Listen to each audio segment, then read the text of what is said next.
said I won't be nothing. Now they always say congratulations. Work so hard for that to vacation. They ain't never had the dedication. People hate. Hi guys, our client today will be receiving Loc Extensions.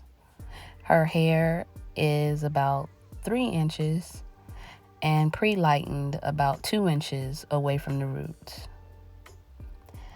As you can see in the top, she has some heat damage from a leave out with a sew-in. But what we're going to do and the technique we're going to use isn't going to be a problem.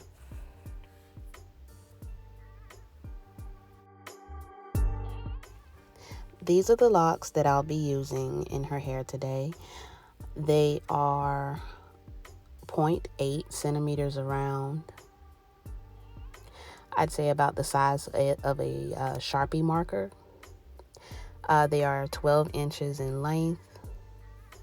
The color is a natural virgin color, but with this client today, to get as close as possible to the color that she currently has, I'm going to lighten the bundle. With this next step, to help me move faster in my process, I am sectioning her hair. I prefer to do uniform parts in a bricklayer pattern. So I start parting my rows from the back. I know everyone's parting technique is different. You can do this in C parts, diamond parts. I've even seen rectangular parts or just free parting. My personal preference is to do the bricklayer pattern. Mainly because I like the way that the hair falls. And with a grid pattern, styles are more versatile. You can do more defined styles that most people with free parts wouldn't be able to do. Another important point to parting everything out is so that your client can get a good look at the parts. Because once these locks are installed, it'll be rather difficult to take them out and repart everything. So doing this step is very important. I don't like to say that, even though people consider these to be permanent lock extensions, nothing in life is truly permanent. But the point that I'm making is that it can be quite difficult to take these locks out and repart everything. So this step right here is very vital. Foundation is very, very important. So now that you have everything parted out, let your client take a look at it. My client saw the partings and she's very happy with it. The longer the client's hair is, the more of the ends you can leave out. As you can see here in the top, I was still able to coil the parts of her hair that was heat damaged. Now we're ready to begin the installation process. Here, I'm going to comb out the section, only because her hair is shorter than most clients that have longer hair. So I comb this section out just so I can have more hair available to attach the extension.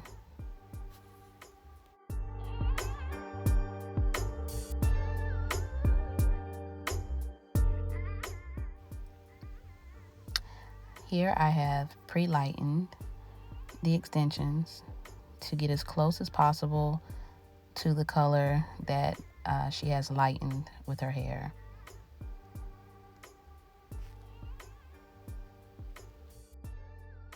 So our next step is going to be installing. What you're going to do is open up or loosen up the loosed hair at the top of the extension and line it up with your client's hair. I prefer to kind of butterfly or wing the hair over my client's hair before crocheting. Here I'm going to try my best to give the best demonstration of how to attach a lock extension by crocheting, so please bear with me. So you're going to hold the hair in place and you're going to move in and out. The needle should always be facing you.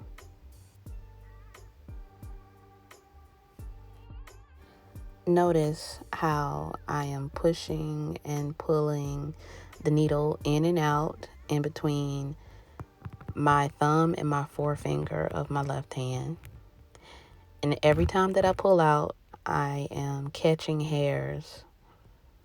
And I'm not letting those hairs go with the needle, and then rotating the lock in between my thumb and my forefinger as I push the needle back in and out, in and out. But every time I pull my needle out, I am catching hair and I am not letting that hair go with my needle. And as I rotate and I push the needle back in, I'm just slowly tangling hair on the inside of the lock. And pretty much that's how you create a knotting on the inside, and that's what holds the extension and the client's hair together. And this should not come out if it is done properly. So another point that I realized I forgot to make is that I use the double crochet hook only because it's easier for me to move faster and more safely without injuring myself. But you can also install with a single point. I feel like a lot of times I'm more likely to injure or puncture myself because these needles are very sharp with the single point. But I usually use it after using the double-headed crochet hook, just to get make sure I'm getting everything in much tighter. Sometimes you don't have to, but it is my personal preference. So that's what I'm doing right now. I'm going in with the single point behind the double crochet hook just to make sure I get the inside knotted much tighter.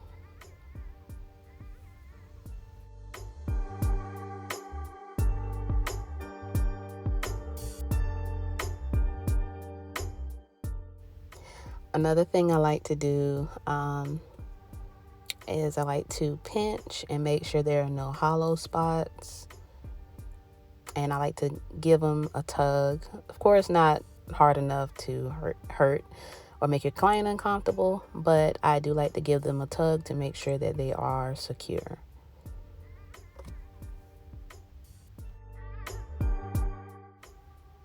Now that you have your first row installed, just take a good look at that row, go over any locks if you need to, and just continue to work your way up.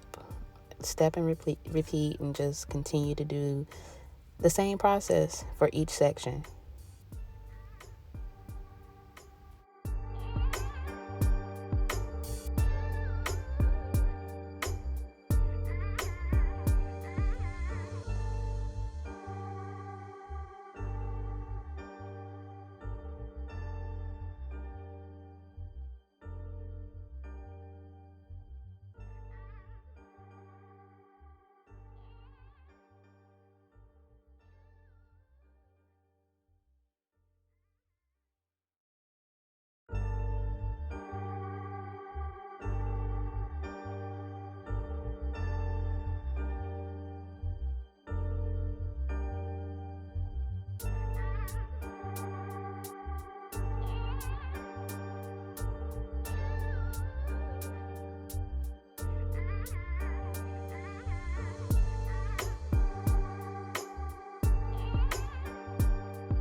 Now you've completed a full head of lock extensions.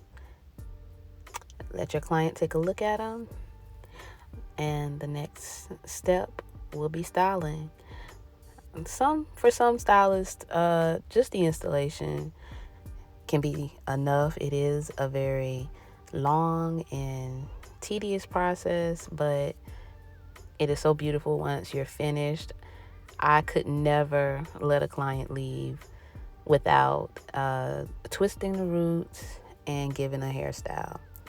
As you can see, my client is really feeling herself right here. So let this be your moment to get in plenty of pictures, let your client take some selfies, and just have fun. Right here, I'm just going in and twisting her roots. And then once I finish this process, we'll begin the style, which only takes a few minutes. So this is the fun part for me. And here is the finished product. Everything is very polished, neat, and ready for you to style. I know sometimes extensions can be kind of stiff when you're first putting them in, but as time goes by and you're maintaining them more and they get washed and conditioned, they become softer, more pliable. But with this method, it looks most realistic.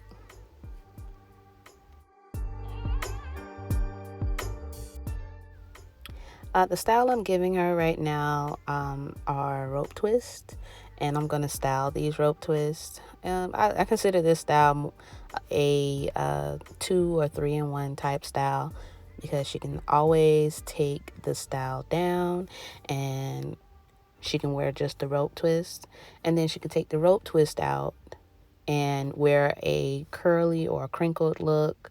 So it's very, very versatile. She'll have a lot of options with this type of style.